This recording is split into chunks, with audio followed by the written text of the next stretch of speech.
कक्षा में पंच अवयव का अध्ययन कर रहे थे। आप भी पुस्तकों में देखिए।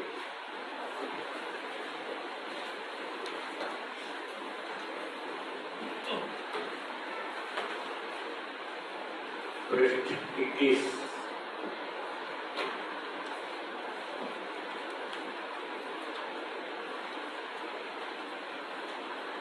जब दो व्यक्ति आपस में बातचीत करते हैं, अपना अपना पक्ष रखते हैं और उनमें कोई चर्चा बहस होती है तो उसको कहते हैं वाद। क्या कहते हैं? वाद। वाद का मतलब शुद्ध बातचीत, ईमानदारी से बातचीत करना, इसको वाद कहते हैं। ये संस्कृत का शब्द है वाद। आगे चलकर यही शब्द बिगड़कर हिंदी में हो गया बात। अब बात करेंगे, अब बैठ के बात करेंगे। ऐसे खड़े खड़े कोई बात होती है? बैठ के बात करेंगे। ये जो हम बोलते हैं ना बैठ के बात करेंगे, इसी का नाम वाद है। ढंग से बात करेंगे, नियम से बात करेंगे। तो इस वाद में दो व्यक्ति होते हैं, वादी और प्रतिवादी। उनके नाम वादी और प्रतिवादी। एक पक्ष वाला, दूसरे पक्ष वाला, वादी प्रतिवादी। जैसे कोर्ट में बहस चलती है, वहां यही होता है, दो पक्ष होते हैं, बहस चलती है। तो वादी प्रतिवादी अपने अपने पक्ष की स्थापना करते हैं। वाद का पहला नियम है अपने अपने पक्ष की स्थापना करें। आप क्या मानते हैं ये बताना। तो एक पक्ष वाला कहता है ये जो शब्द है ध्वनि, ये शब्द अनित्य है। ध्वनि हम बोलते हैं, आप सुनते हैं और खत्म, एक बार में सुनाई देता है, फिर खत्म हो जाता है। दूसरे व्यक्ति का पक्ष ये है कि वो खत्म नहीं होता, वो बना रहता है, स्थिर रहता है, टिका रहता है, वो नित्य है। एक कहता है अनित्य है, दूसरा कहता है नित्य है। एक कहता है वो जल्दी से खत्म हो जाता है, दूसरा कहता है नहीं बना रहता है। तो ये है पक्ष और प्रतिपक्ष। वादी प्रतिवादी अपने अपने पक्ष की स्थापना करते हैं। तो वादी कहता है कि शब्द अनित्य है, प्रतिवादी कहता है शब्द नित्य है। ये दोनों ने अपने अपने पक्ष की स्थापना की। अब इसके बाद बातचीत आगे बढ़ेगी। अब जिनको बातचीत करना नहीं आता वो अपने पक्ष की स्थापना नहीं करते, ऐसे ही कुछ भी बोलते रहते, मतलब उनको बात करने का नियम पता ही नहीं है। जब भी आप किसी से बातचीत करें तो पहले पूछ लें आप क्या कहना चाहते हैं, आपका पक्ष क्या है, आपका सिद्धांत क्या है, पहले प्रस्तुत करो। हम भी अपना करेंगे, आप भी अपना करो। दोनों में यदि टकराव है तो बात आगे बढ़ेगी, नहीं तो बात ही रखो। जब दोनों व्यक्ति एक ही बात कह रहे हैं तो फिर बात बढ़ाने का कोई मतलब नहीं, फिर तो टाइम खराब करने वाली बात। और ऐसी गलती बहुत बार होती है, लोग अपने पक्ष की स्थापना करते नहीं और ऐसे ही बोलते जाते हैं, अपनी अपनी बोलते जाते हैं, दूसरे की सुनते हुए। तो दूसरा क्या कह रहा है उस पर ध्यान ही नहीं देते, बस अपनी अपनी कह जाते। फिर आधे घंटे बहस चलती रहती है। आधे घंटे बाद एक व्यक्ति कहता मैं यही तो कह रहा था, मैं यही तो कह रहा था। दूसरा कह रहा मैं भी तो यही कह रहा था। जब दोनों एक ही बात कह रहे थे तो आधा घंटा क्यों खराब किया, टाइम वेस्ट क्यों किया? टाइम खराब किया, शक्ति नष्ट की, खाना गलत सिखाया, जबकि दोनों की बात है कि टक्कर तो कुछ है ही नहीं। तो इसलिए गौतम महर्षि जी ने कहा बात करने से पहले ये तो पता लगा लो दूसरे व्यक्ति की बात और हमारी बात में कोई अंतर भी है या नहीं। यदि हम दोनों एक ही बात कर रहे हैं तो क्यों बहस करें? इसलिए कहा पक्ष प्रतिपक्ष की स्थापना करें। तो वादी ने कहा मेरा पक्ष है शब्द अनित्य है, शब्द नष्ट हो जाता है, एक बार सुनाई देता है फिर खत्म। तो दूसरे ने कहा नहीं शब्द अनित्य नहीं है, नित्य है, शब्द टिका रहता है, खत्म नहीं होता, शब्द बना रहता है। तो ये हो गया पक्ष प्रतिपक्ष।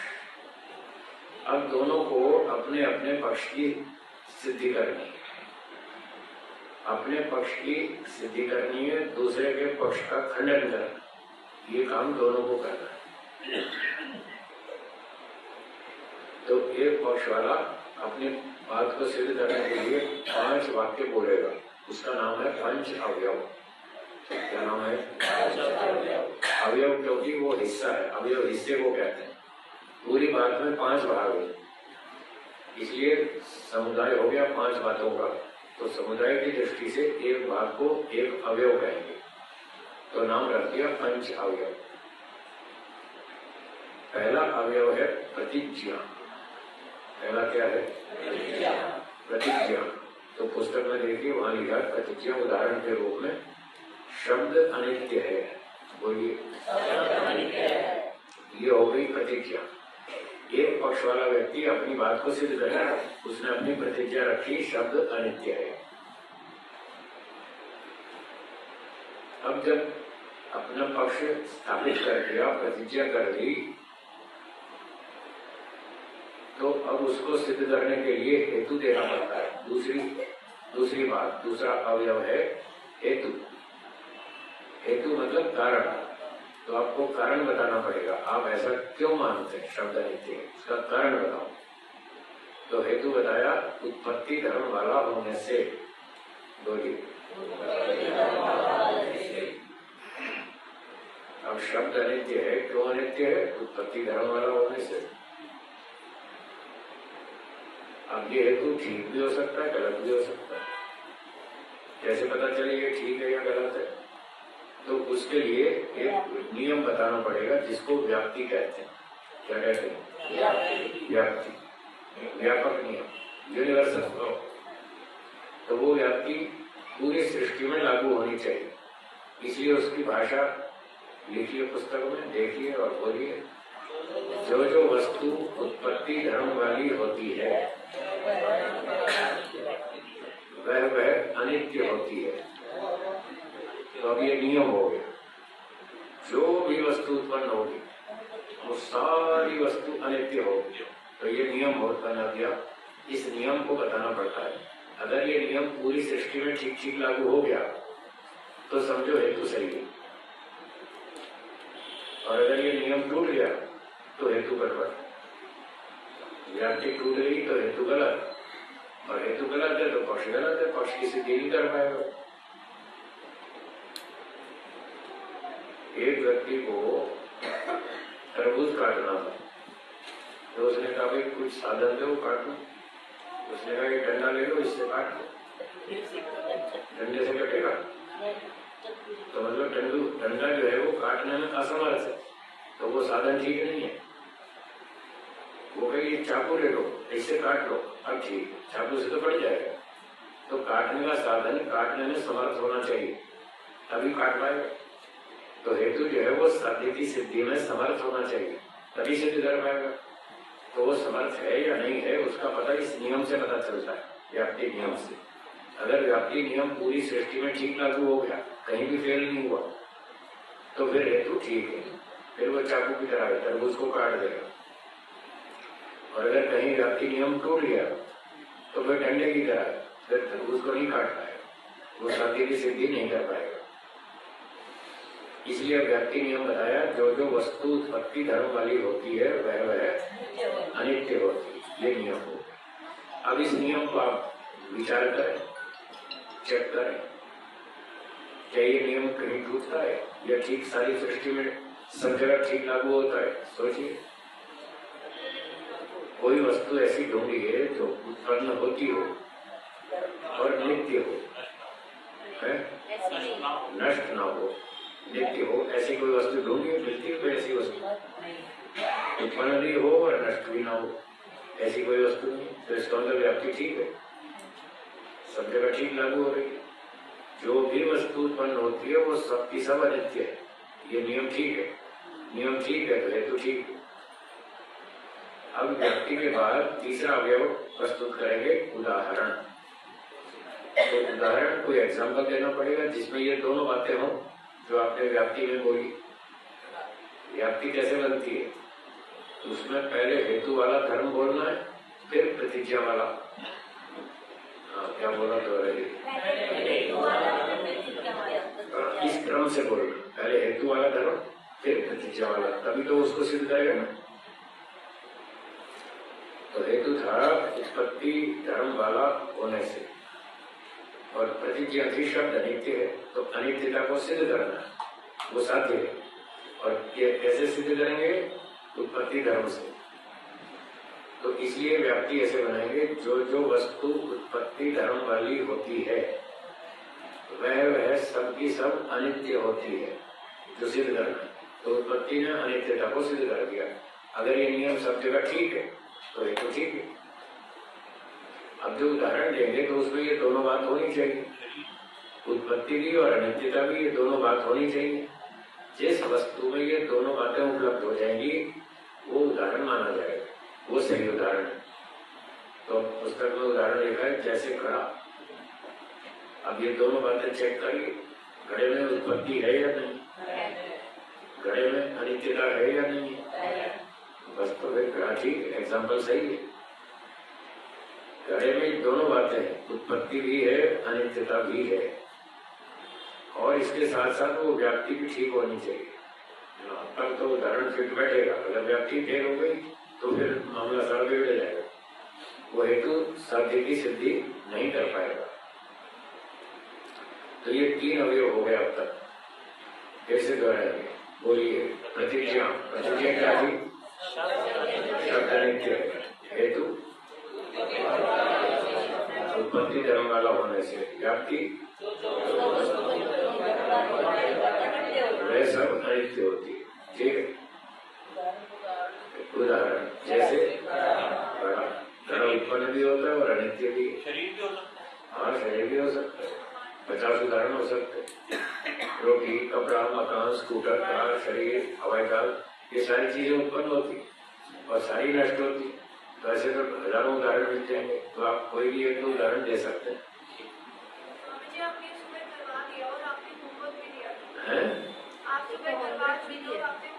होमवर्क दिया था ना? हाँ, तो पहले उन्होंने सरेंडर कर दिया कि हमारे को तो समझ नहीं आया, फिर से कराओ। चलो अभी दोबारा करा लेते हैं, फिर सुनेंगे किसने होमवर्क किया, किसी ने किया, आपने किया। हाँ, रुको, पहले इसको पूरा करना, फिर आपका होमवर्क देखेंगे। हाँ, तो 3 अवयव पूरे हो गए। अब चौथा है उपनय। उपनय, उप का मतलब पास में, नय का अर्थ ले जाना। उपनय, पास में ले जाना। किसको पास में ले जाना? उदाहरण और साध्य को पास ले जाना। इसमें उदाहरण और साध्य, दो साध्य मतलब प्रतिज्ञा, वो इन दोनों को पास लाएंगे। कैसे लाएंगे? जैसा घड़ा उत्पत्ति वाला है, ये उदाहरण को पकड़ लिया। इसमें शुरुआत करेंगे, पहले उदाहरण बोलेंगे, जैसे घड़ा उत्पत्ति वाला है वैसे ही शब्द भी उत्पत्ति वाला है। अब शब्द को साथ जोड़ लिया ना, दोनों एक जैसे हो गए, तो उपनय में समानता दिखानी है। दोनों एक जैसे, घड़ा भी उत्पन्न होता है, शब्द भी उत्पन्न होता है, दोनों एक जैसे, ये है उपनय। दोनों को पास ले आए। अब जब पास ले आए तो फिर दोनों एक जैसे हो गए। अब घड़ा तो सिद्ध ही है, जो उत्पत्ति वाला है और अनित्य भी है। जब वो उत्पत्ति वाला और अनित्य है और शब्द भी वैसे ही है, तो शब्द भी उत्पत्ति वाला है और अनित्य हो गया। बस अंत में 5वां अवयव यही है, निगमन। 5वां क्या है? तो निगमन में क्या लिखा है? इसलिए उत्पत्ति धर्म वाला होने से शब्द अनित्य। बस सब सिद्ध हो गया, उत्पत्ति वाला होने से अनित्य। ये 5वीं बात कहकर काम पूरा हो गया, कंप्लीट। ये 5वां अवयव है, इसका नाम है निगमन। निगमन बोलिए, निगमन। ठीक है, ये 5वां। 5वीं बात पूरी करनी, बात खत्म। तो एक पक्ष है निष्कर्ष, वही कंक्लूजन, निष्कर्ष। सारी बात का सार ये हुआ, तो वो सार बताना एक बार, तब जाके बात पूरी हो जाती है। तो जैसे इस पक्ष वाले ने अपना पंचमेव रखा, शब्द अनित्य है, उत्पत्ति वाला होने से जो जो वस्तु उत्पन्न होती है वो सब अनित्य होती है। जैसे घड़ा उत्पत्ति वाला है, ऐसे शब्द भी उत्पत्ति वाला है, इसलिए उत्पत्ति वाला होने से शब्द अनित्य है। इसने 5 बात कहनी। अब प्रतिवादी को भी 5 बात कहनी, उसको भी यही 5 कहनी। अब उसको बाद में सुनाऊंगा, पहले होमवर्क। बताइए क्या बनाया आपने, पीछे से आप बताइए। हाँ प्रतिज्ञा, वो पीछे सबसे पीछे। हाँ बोलिए। शरीर अनित्य है। हाँ माइक ले लीजिए, बोलिए। हमारी प्रतिज्ञा थी कि शरीर अनित्य है, तो हेतु हुआ उत्पत्ति धर्म वाला होने से इसकी व्याप्ति में जो वस्तु उत्पन्न होती है वो नष्ट भी होती है। उदाहरण जैसे ब्रह्मांड और उपनयन, ब्रह्मांड के समान शरीर भी उत्पन्न होता है और इसका निष्कर्ष आ गया विघ्न। इसीलिए उत्पत्ति धर्म वाला होने से शरीर भी अनित्य है। अब यहाँ एक ध्यान देना है, आपने उदाहरण बनाया, अच्छा बनाया, पंचरवती बनाया, यही रख लीजिए, तेरा भी काम आएगा। यही छोड़ दो, यही छोड़ दो। आपने जो उदाहरण बनाया, अब यहाँ पर एक टेक्निकल बात है, वो समझ लीजिए। जिस बात को आप सिद्ध कर रहे हैं वो अभी साध्य है, ना, अभी सिद्ध करना बाकी है। तो जो उदाहरण होता है वो साध्य से अलग होना चाहिए। क्या बोला? दोनों में भिन्नता होनी चाहिए, अलग अलग होना चाहिए। मान लो किसी ने सिद्ध करना है कि ये आलू है, या किसी ने पूछा आलू कैसा होता है, तो आलू को समझाने के लिए उसने कहा जैसा एक आलू होता है वैसा दूसरा आलू होता है। आलू को समझाने के लिए आलू को उदाहरण देंगे क्या? वो तो नहीं दे सकते ना। अगर आलू पता ही होता जैसा एक आलू होता है ऐसा दूसरा होता है, तो पहले जो पता ही था तो दूसरा भी पता है, ऐसे भी क्या करना। तो यहाँ न्याय दर्शन की एक टेक्निकल बात है कि उदाहरण और साध्य में भिन्नता होनी चाहिए। आप ये तो बोल सकते हैं जैसा टमाटर होता है ऐसा आलू होता है, अथवा जैसा आलू होता है वैसा टमाटर होता है। भिन्नता कुछ तो होनी चाहिए ना, कुछ भिन्नता होगी, कुछ समानता होगी। एक और टेक्निकल बात याद कर लें, कोई भी उदाहरण बोलिए 100% साध्य के समान नहीं होता। जैसे हमने कहा एक आलू होता है, जैसा एक होता है ऐसे दूसरा होता है, ऐसे थोड़ा चलता हुआ। जो उदाहरण दिया जाएगा वो साध्य से भिन्न होगा और 100% वैसा नहीं होगा। काफी कुछ मिलता जुलता होगा, बस मिलता जुलता होगा, या कोई एक बात भी समानता हो तो भी चलेगा, पर कुछ न कुछ अंश में समानता होनी चाहिए, उसको उदाहरण कहते हैं। और वो जो समानता हम दिखाएंगे वो दोनों व्यक्तियों को स्वीकार होनी चाहिए।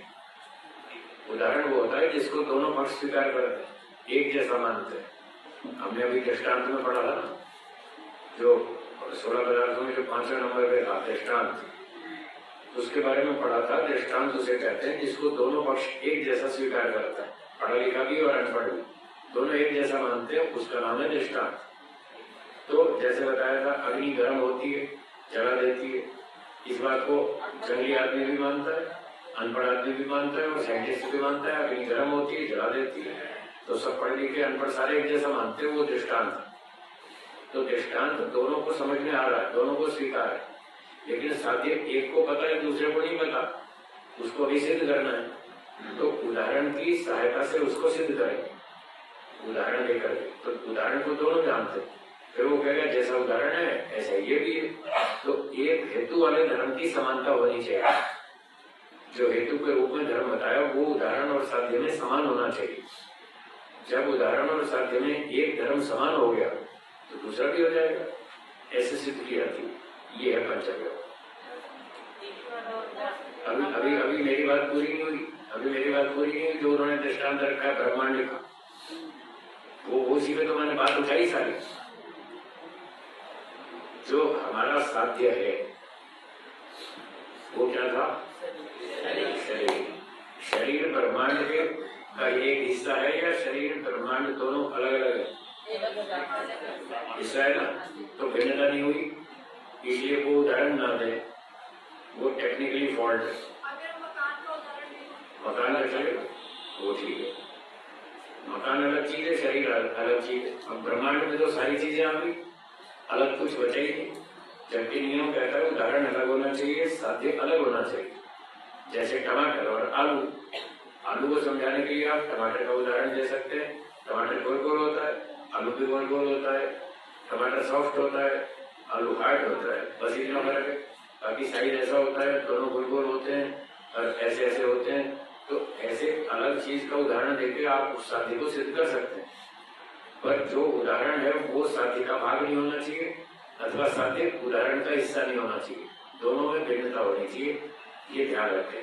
तो यहाँ पर आप उदाहरण के रूप में ये कह सकते हैं, जो वस्तु उत्पन्न होती है वो नष्ट हो जाती है या अनित्य होती है, जैसे मकान, स्कूटर, रेलगाड़ी, ऐसे कोई भी उदाहरण दे सकते हैं। पूरे ब्रह्मांड को उदाहरण न बनाए, और जब सिद्ध करना हो तो पूरे ब्रह्मांड को साध्य पक्ष में भी न रखें, प्रतिज्ञा में पूरे ब्रह्मांड को मत रखें, नहीं तो अलग से उदाहरण नहीं मिलेगा।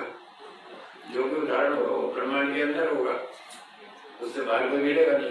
तो ये सावधानी रखनी चाहिए बोलने में, पूरे ब्रह्मांड को साध्य में न रखें अथवा पूरे ब्रह्मांड को उदाहरण में न रखें, थोड़ा भिन्नता रखें ताकि बात को सिद्ध कर पाए। इन नियमों का ध्यान रखें।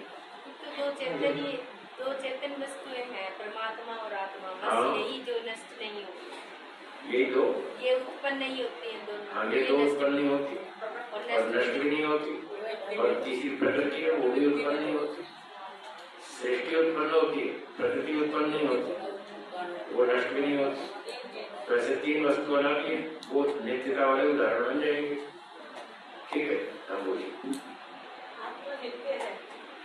आत्मा नित्य है, ठीक ठीक है। जो वस्तु वो नित्य होती है, जैसे प्रकृति, हाँ ठीक है।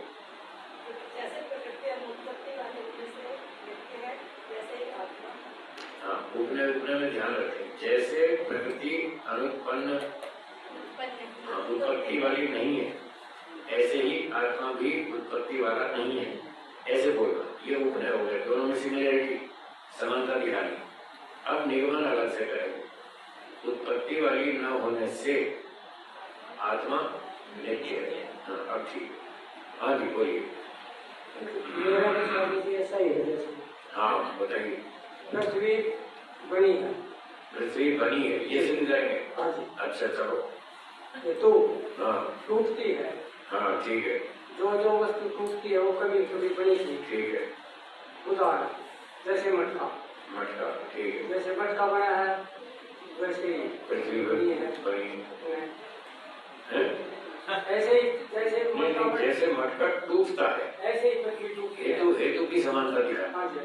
जैसे मटका टूटता है ऐसे पृथ्वी टूटती है। हाँ। इसलिए पृथ्वी बनी। टूटने वाली होने से पृथ्वी बनी है, ऐसे हेतु पहले हेतु बोलेंगे फिर प्रतिज्ञा बोलेंगे। तो ये ठीक। हाँ, ये ठीक, ऐसे बोलेंगे ठीक, ये ठीक। बोलिए। आपकी प्रतिज्ञा क्या है? शरीर अनित्य है। शरीर अनित्य है। माइक दे दो, माइक बढ़ाओ भाई, माइक। हाँ, स्वामी जी ने पंचांग पैदल से बनाया। हाँ, बोलिए। शरीर अनित्य है, ये हाँ। प्रतिज्ञा है। हाँ, हेतु है उत्पत्ति धर्म वाला होने से। ठीक है। व्याप्ति ये बनाई है, जो वस्तु उत्पन्न नहीं होती वह नित्य होती है। और उदाहरण लिया है जैसे ईश्वर। ठीक है। और उपनय है ईश्वर की तरह शरीर भी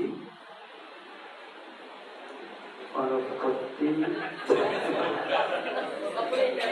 ईश्वर अनुत्पत्ति वाला है हाँ, और शरीर उत्पत्ति वाला है। हाँ, दोबारा बोलता हूँ, ईश्वर की तरह शरीर अनुत्पत्ति वाला धर्म वाला नहीं है, हाँ, अब ठीक हो। अर्थात उत्पत्ति धर्म वाला है। अब ठीक हो। निगमन है, इसलिए उत्पत्ति धर्म वाला होने से शरीर अनित्य है। हाँ, अब ठीक। अब उनको पीछे रहने दो। हाँ, बोलिए। मैंने भी व्याकरण से बनाया था। प्रतिज्ञा की शरीर अनित्य है, हेतु उत्पत्ति धर्म वाला होने से व्यक्ति जो वस्तु अनुपत्ति धर्म वाली होती है वह नित्य होती है।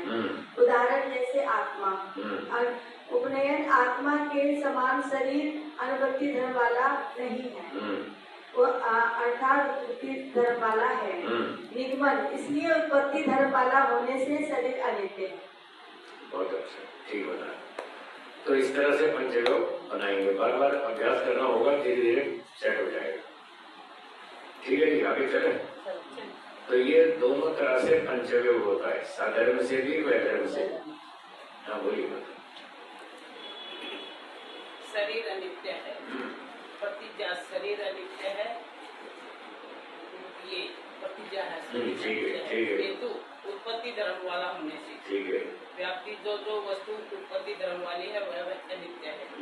जैसे पट वस्त्र, पट के समान शरीर भी अनित्य है। निगमन, इसलिए उत्पत्ति धर्म वाला होने से शरीर अनित्य है। निगमन नहीं, उपनय क्या बोला?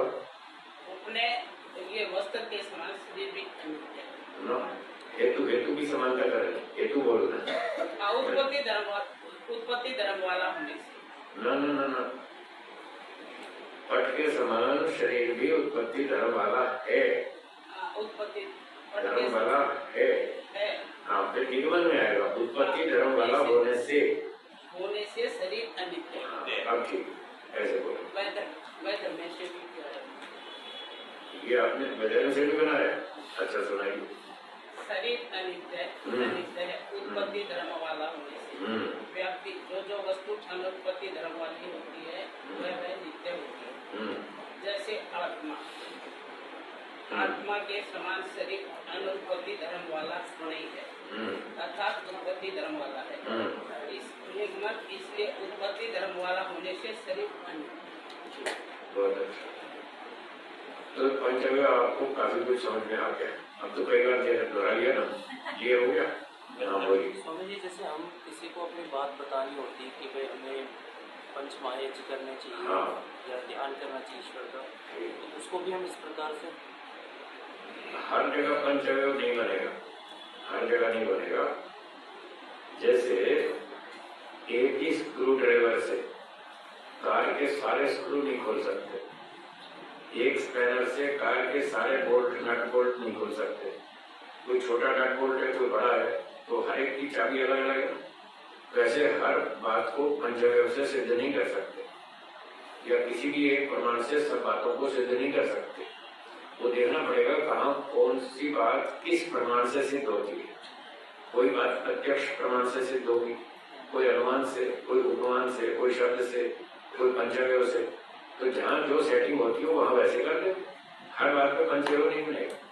पर पंचव्य बनता तो प्रमाणों से ही है, बनेगा प्रमाणों से। ये एक अलग सिस्टम है, ये प्रमाण ही इसके अंदर घुसे हुए, क्योंकि सिद्धि तो प्रमाण से ही होती है, तर्क उसका सहयोगी प्रमाण और तर्क। तो ये जो पंचव्य सिद्ध कर रहा है ये भी प्रमाणों की सहायता से ही कर रहा है, पर एक अलग ढंग है बात करने का तरीका है। पंचव्य जो होता है वो परोक्ष विषयों की सिद्धि में काम आता है। क्या बोलो? परोक्ष विषय जो हमारे सामने नहीं है, जो प्रत्यक्ष है तो उसके लिए पंचव्य की जरूरत नहीं।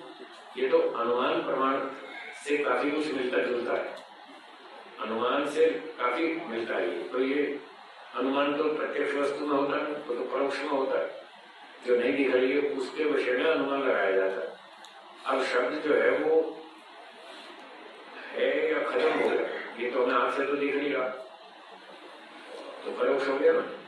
तो इस तरह के परोक्ष विषयों में ये पंचव्यों का प्रयोग किया जाता है अधिकतर, ऐसा होता है। तो शब्द अब क्योंकि सूक्ष्म विषय है, आंख से तो दिखता नहीं, इसलिए इसके लिए हमने पंचव्य बनाया। न्याय दर्शन में शुरू से आगे तक शब्द नित्य है या अनित्य है, इसी विषय पर पंचयोग शुरू से आगे तक चलता रहता है। फिर तरह तरह के प्रश्न उठते हैं, तरह तरह के उत्तर दिए जाते हैं। तो इस तरह से परोक्ष विषयों में ही पंचयोग लगेगा, प्रत्यक्ष में नहीं लगेगा। ठीक है, कहीं शब्द प्रमाण लागू होगा, कहीं कोई लागू होगा। सूक्ष्म शरीर के आएंगे तो ये परोक्ष वाले आएंगे, सारे जितने हैं सूक्ष्म शरीर है, ईश्वर है, जीव है। हाँ, ये सब परोक्ष पदार्थ हैं, आंख से कोई नहीं। जो परोक्ष में आएंगे। हाँ जी, पंचयोग वाले विषय सब परोक्ष हो। ठीक बात। जब भी बात करेंगे तो परोक्ष वाले भी बताएंगे। हाँ जी, तो ये हो गया हमारा पंचयोग। वैधर्म मतलब उल्टा, साधारण मतलब सीधा। जैसे कहा था, जो जो वस्तु उत्पन्न होती है वो नष्ट होती है। अब वैधर्म में उल्टा बोलेंगे, जो वस्तु अनुत्पत्ति धर्म वाली है, उत्पत्ति का उल्टा कर दिया, अनुत्पत्ति। साधारण में हमने क्या बोला था, जो वस्तु उत्पत्ति धर्म वाली है वो अनित्य है। अब इन दोनों को उल्टा कर देंगे, उत्पत्ति का उल्टा अनुत्पत्ति और अनित्य का उल्टा नित्य, ऐसे बोलेंगे। जो वस्तु अनुत्पत्ति धर्म वाली होती है वो नित्य होती है। हाँ, दोनों को पलट दिया। अब उदाहरण भी ऐसा देंगे, जैसे ईश्वर अनुत्पत्ति धर्म वाला है, आत्मा भी दे सकते हैं। आत्मा या ईश्वर ये दोनों अनुत्पत्ति धर्म वाले हैं और दोनों नित्य हैं। पर शब्द ऐसा नहीं, शब्द उससे विपरीत है। क्यों? क्योंकि वो उत्पत्ति वाला है। बस, तो जब इस तरह उल्टा एग्जाम्पल देंगे, उल्टा हेतु देंगे तो वो वैधर्म से हेतु कहलाएगा। उदाहरण के वैधर्म से पक्ष को सिद्ध करना। यहाँ उदाहरण है आत्मा। आत्मा तो नित्य है, शब्द अनित्य है, तो वैधर्म हुआ ना। वैधर्म मतलब डिफरेंस, साधारण मतलब सिमिलैरिटी। सिमिलैरिटी साधारण और डिफरेंस उससे उल्टा, विपरीत, तो उसको वैधर्म से कहें। अभी चले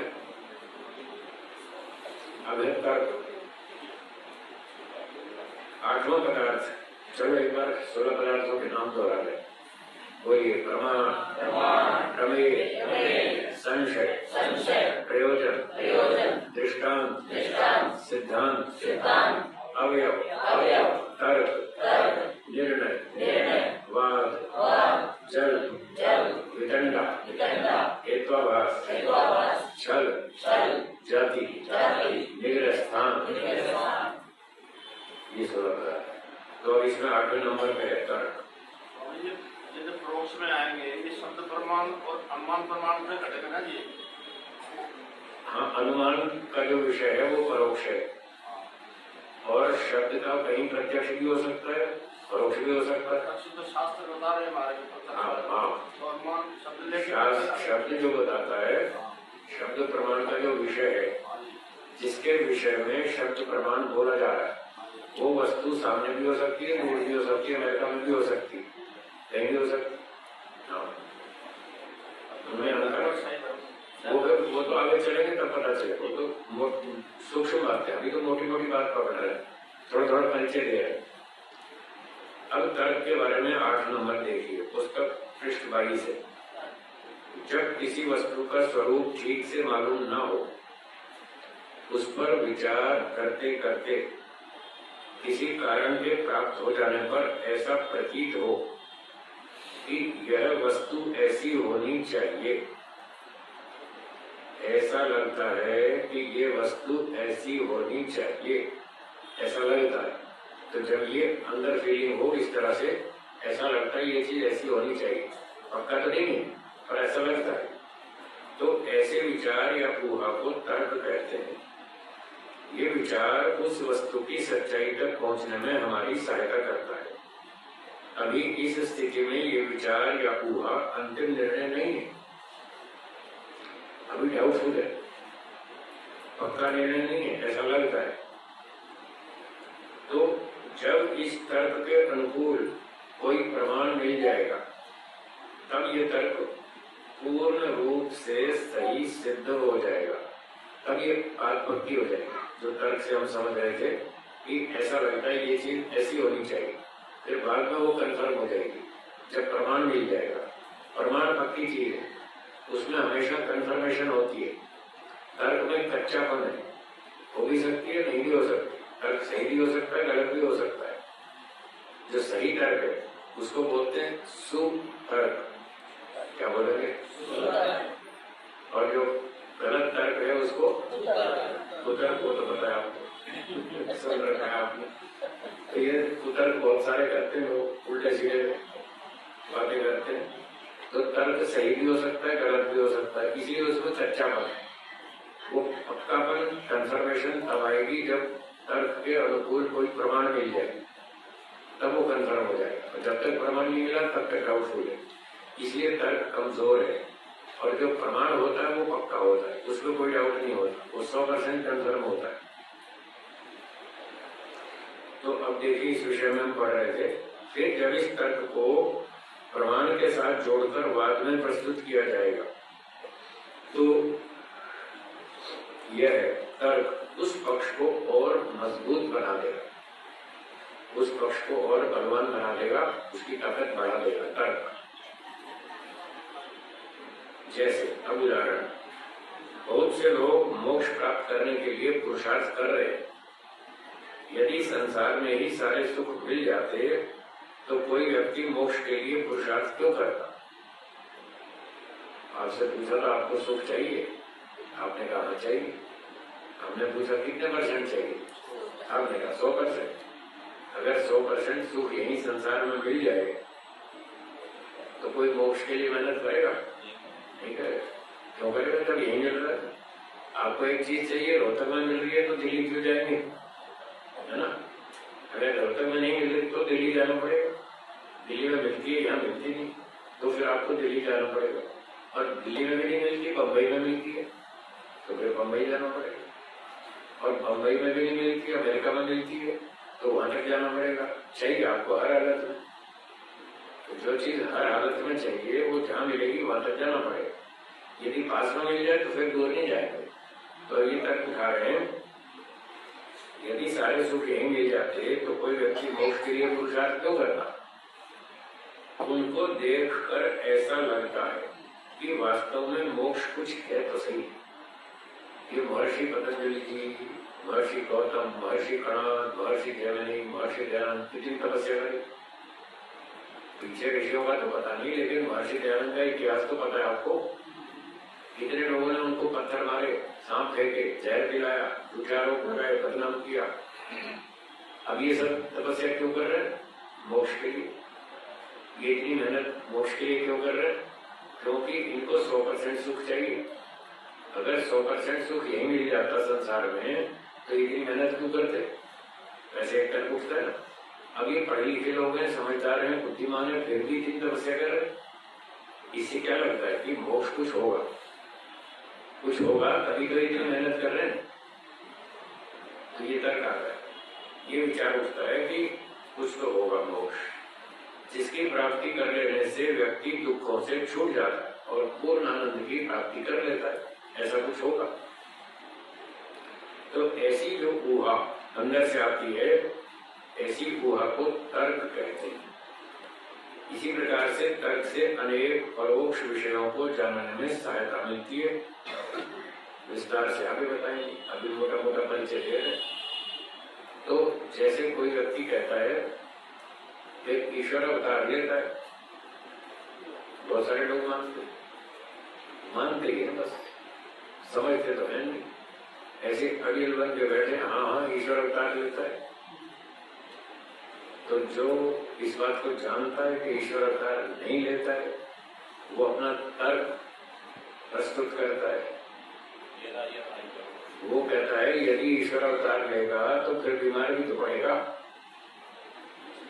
रोगी भी होगा, भूख भी लगेगी, प्यास भी लगेगी, गर्मी ठंडी सर्दी जुकाम बुखार आंधी तूफान बाढ़ भूकंप सब कुछ होगा। तो क्या सर्वशक्तिमान ईश्वर ऐसे ऐसे रोगी बीमार होता है क्या? उत्पन्न होगा तो नष्ट भी हो जाएगा। हाँ, मरेगा भी, जब पैदा होगा तो मरेगा। जब भगवान मर जाएगा तब दुनिया की देखभाल कौन करेगा? इसको तर्क बोलते। तो इस तरह से पता चला कि ये मानना गलत है कि ईश्वर अवतार लेता है। अब ये तर्क जो है, ये तर्क कहता है कि ईश्वर अवतार लेता है, ऐसा मानना गलत है। अब ये कन्फर्म कब होगा? जब कोई प्रमाण मिल जाए। तो एक शब्द प्रमाण मिल गया, सपरिग्रह शुक्रम अकायम, अकायम, उसका कोई शरीर नहीं है, कभी अवतार धारण नहीं करता। अब ये प्रमाण मिल गया, तो अब इसकी तर्क की ताकत बढ़ गई और तर्क पक्का हो गया, कन्फर्म हो गया कि हाँ अब तो बिल्कुल पक्की बात है, ईश्वर कभी भी अवतार नहीं है। तब कच्ची बात थी, ऐसा लगता है कि ईश्वर अवतार नहीं लेता होगा। अब प्रमाण मिल जाने पे पक्का हो गया कि अब तो सही बात है, कभी नहीं है अवतार ईश्वर। तो ये है तर्क। जैसे किसी का आपका विवाह हो गया, कभी तो मेरी एंगेजमेंट हुई है, तर्क दे दिया तुमको, जब विवाह हो जाएगा तो प्रमाण हो जाएगा। चलो ठीक है, आपने तुमका अच्छा लगाया। हाँ ठीक है, ठीक, अच्छा पत्ती ने ठीक लगाया। हाँ ठीक, हाँ जी, आगे चले। निर्णय, अगला 9वां पदार्थ है निर्णय। जब वादी प्रतिवादी किसी विषय पर बातचीत करते हैं, तब यदि वादी का पक्ष हो कि शब्द अनित्य है और प्रतिवादी का पक्ष हो शब्द नित्य है, तो दोनों व्यक्ति प्रमाण और तर्क से अपने अपने पक्ष की सिद्धि करने का प्रयत्न करते हैं। परंतु यदि एक विषय में दो विरोधी बातें हों, तो दोनों तो सत्य नहीं हो सकती। 5 8 40 भी होता है, 5 8 33 भी होता है, तो दोनों ठीक है? दोनों तो ठीक नहीं है। हाँ, तो दो में से एक ठीक हो सकती है। तो एक ने का शब्द अनित्य है, दूसरे ने का शब्द नित्य है, तो दोनों तो ठीक हो नहीं सकती।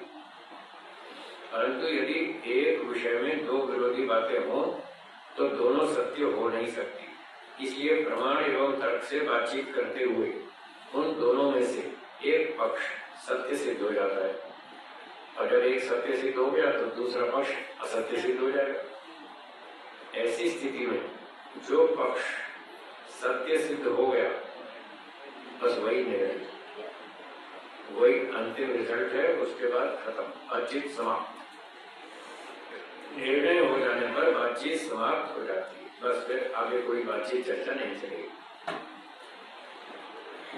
तो हमने वादी के तो 2 पंचावयव सुने, प्रतिवादी का तो एक भी नहीं सुना। चलो प्रतिवादी का पंचावयव सुने, वो तो एक नमूना हो जाए ना, वो क्या बोलता है दूसरे पक्ष वाला।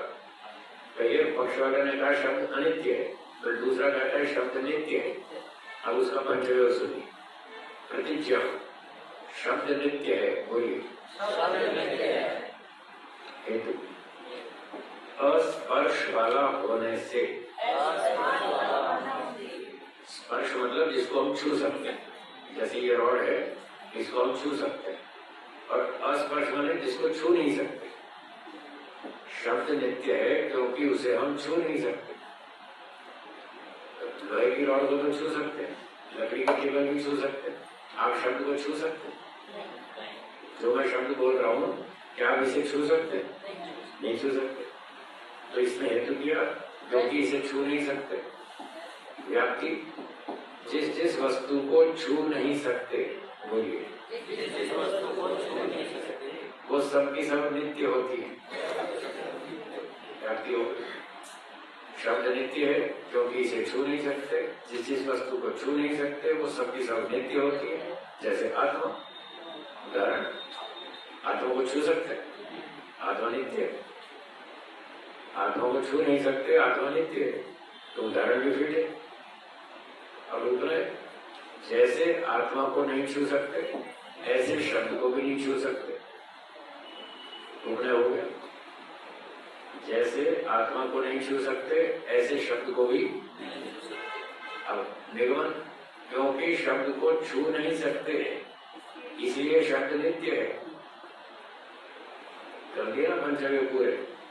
अब बताओ कहाँ गड़बड़ है, इसकी फॉल्ट पकड़ के दिखाओ। अभी अभी 2 नहीं, 2 3 नहीं है तो सब पुराने लोग, ये सब बहुत दिनों से पढ़ रहे हैं। जो नए हैं उनमें से कोई पकड़े, नए लोगों में से कोई पकड़ के दिखाए कहाँ गड़बड़ है। दोनों पंचअवयव तो सच्चे नहीं हो सकते, क्योंकि दोनों पक्षों में टकराव है। या तो शब्द नित्य होगा या अनित्य होगा, दोनों तो सही नहीं हो सकते ना। तो आपको दूसरा वाले में या पहले वाले में कहाँ गलती है वो ढूंढ के दिखाओ। पहला पक्ष ठीक है या दूसरा ठीक है? शब्द अनित्य वाला ठीक है या शब्द नित्य वाला ठीक है? अनित्य वाला ठीक। तो नित्य वाले में गड़बड़ है। अब ढूंढ के बताओ कहाँ गड़बड़ है। इसका वायु का भी एग्जाम्पल ले सकते हैं, उसको भी नहीं पूछ सकते है, पूरा बताओ। इसके पक्ष में बताओ कहाँ गड़बड़ है, दोष बताओ तो कहाँ फॉल्ट किया इसने। शब्द नित्य है क्योंकि इसे छू नहीं सकते। जिस वस्तु को छू नहीं सकते वो सब नित्य होती है। जैसे आत्मा को नहीं छू सकते, ऐसे शब्द को भी नहीं छू सकते। तो क्योंकि छू नहीं सकते इसलिए शब्द नित्य है। पंचअवयव पूरा हो गया। अब काटो इसमें कहाँ गड़बड़ है, दोनों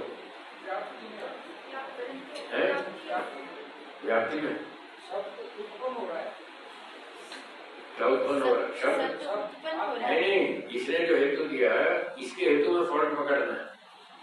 इसने जो नित्य सिद्ध किया कि क्योंकि इसे छू नहीं सकते, आपको गलती तो इसमें बतानी है ना। इसने जो बात कही इसमें कहाँ दोष है आप बोलिए। सुख दुख क्या है? छू नहीं सकते। हाँ तो फिर पूरी बात बताओ ना। आपकी बात अधूरी है।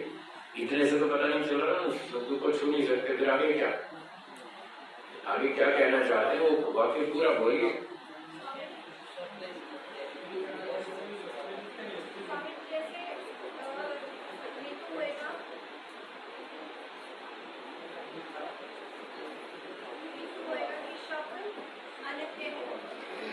शब्द नित्य है क्योंकि इसे छू नहीं सकते।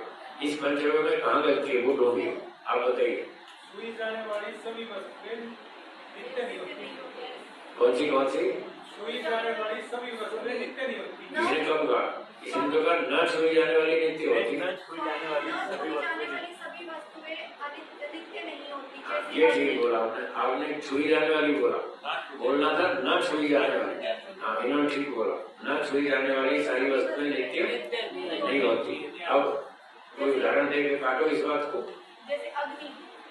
हाँ अग्नि। हाँ वायु क्या? वायु तो छू सकते। आपने क्या बोला था? न छुई जाने वाली। जैसे सुगंध है? सुगंध। हाँ सुगंध क्या? सुगंध को छू सकते हैं या नहीं? अच्छा अब आगे सुगंध नित्य है या अनित्य है? हाँ अब ठीक है। सुगंध को छू नहीं सकते जबकि वो अनित्य है, ऐसे बोल रहा था। उसने क्या कहा था? जो वस्तु छू नहीं सकते वो सबकी सब नित्य होती है, यही बोला था व्याप्ति में। जिस वस्तु को छू नहीं सकते वो सब की सब नित्य होती। अब यहाँ कटी बात। जैसे सुगंध को छू नहीं सकते तो उसके हिसाब से नित्य होनी चाहिए, जबकि अनित्य कटी तो फॉल्ट है, मतलब इसका पक्ष गलत है। तो शब्द नित्य है ये बात गलत। तो इस तरह से वादी प्रतिवादी में बहस चलती है। तो दोनों ने अपना अपना पक्ष रखा। फिर वो जो पहले पक्ष वाला है वो ऐसे उसका खंडन कर देगा कि इसने जो हेतु रखा है वो गलत है। जो इसका हेतु है कि जिस वस्तु को छू नहीं सकते वो सब नित्य होती है, इसका हेतु गलत है। जैसे सुगंध को छू नहीं सकते फिर भी वो अनित्य है, इसलिए इसके हेतु कट गया, फेल है। तो ये पक्ष की सिद्धि नहीं कर सकता। तो जो हमारा हेतु है वो सही है, तो हमारी बात सिद्ध हो गई। फिर अब न्यायाधीश अपना निर्णय सुनाएंगे। जब वो इतनी बात कहेंगे तब न्यायाधीश कहेंगे हाँ इस व्यापारी ने अपने पक्ष की स्थापना भी ठीक की और प्रतिवादी के पक्ष का खंडन भी किया, इसलिए ये जीत गया, इसकी बात सही है, ये जीत गया। ऐसे निर्णय होगा तब जाके चैप्टर क्लोज, बात खत्म। ऐसे होती है। हाँ बोलिए। स्वामी दयानंद जी के साथ भी ऐसे ही शास्त्रार्थ बता दिए 5 विभाग के। हाँ ये ऐसे ही हुआ, शास्त्रार्थ ऐसे ही होता है, इसी का नाम वाद है। अभी जो मैंने बताया था वाद ऐसे होता है। इसी पर ही उन्होंने शोर मचा दिया था कि अब स्वामी जी हार गए ताकि वो तो झूठा शोर मचाया उन्होंने, शोर मचाया। जबकि महर्षि दयानंद जी की बात सही थी, उसके बाद में उन्होंने झूठा शोर मचा दिया, तो वो तो बेईमानी थी। तो हम ये कह रहे हैं बातचीत जो होती है वो ईमानदारी से होनी चाहिए, जबकि कुछ लोग बेईमानी से भी बात करते हैं। दोनों तरह से लोग बातचीत करते हैं, ईमानदारी से भी करते हैं, बेईमानी से भी करते हैं। करनी चाहिए ईमानदारी से। तो बेईमानी से बात कैसे होती है वो कल बताएं। आज सब पूरा हो गया, बाकी चर्चा कल करेंगे, ठीक है। चलिए मंत्र पाठ करें।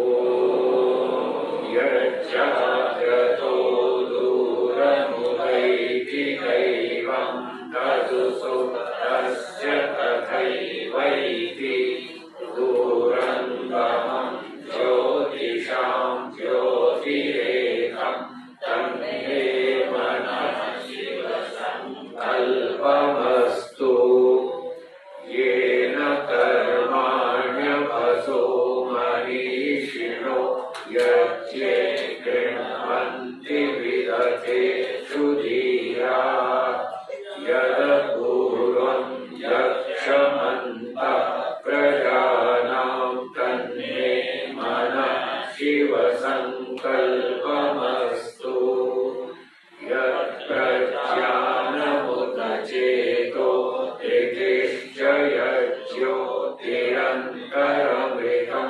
प्रजासु यस्मान्नरिते किञ्चन कर्म क्रियते तन्मे मनः शिवसङ्कल्पमस्तु येनेदं भूतं भुवनं भविष्यत् परिगृहीतममृतेन सर्वम् येन यज्ञस्तायते सप्तहोता तन्मे मनः शिवसङ्कल्पमस्तु यस्मिन् ऋचः सामयजूंषि यस्मिन् प्रतिष्ठिता रचना भाविवारा यस्मिंश्चित्तं सर्वमोदं प्रजानां तन्मे मनः शिवसङ्कल्पमस्तु सुषारतिरश्वानि वयन् मनुष्यान्ये नीरते ईशुभिर्वाजिन इव प्रतिष्ठं यदजिरं जविष्ठं तन्मे मनः शिवसङ्कल्पमस्तु। ॐ शान्ति शान्ति शान्ति। सर्वेभ्यो नमः। सबको सादर नमस्ते जी। आपस में भी नमस्ते करेंगे। यदि आप घर बैठे ऑनलाइन माध्यम से संस्कृत सीखना चाहते हैं तो आप हमें दिए गए नंबर पर संपर्क करें। हम आपको संस्कृत की ऑनलाइन कक्षाओं में जोड़ लेंगे। उन कक्षाओं से जुड़कर आप संस्कृत बोलना सीख सकते हैं। यदि आप संस्कृत सीखने की कोई पुस्तक खोज रहे हैं तो भी आप हमें दिए गए नंबर पर व्हाट्सएप करें। हम आपको संस्कृत सीखने की एक अच्छी पुस्तक उपलब्ध कराएंगे।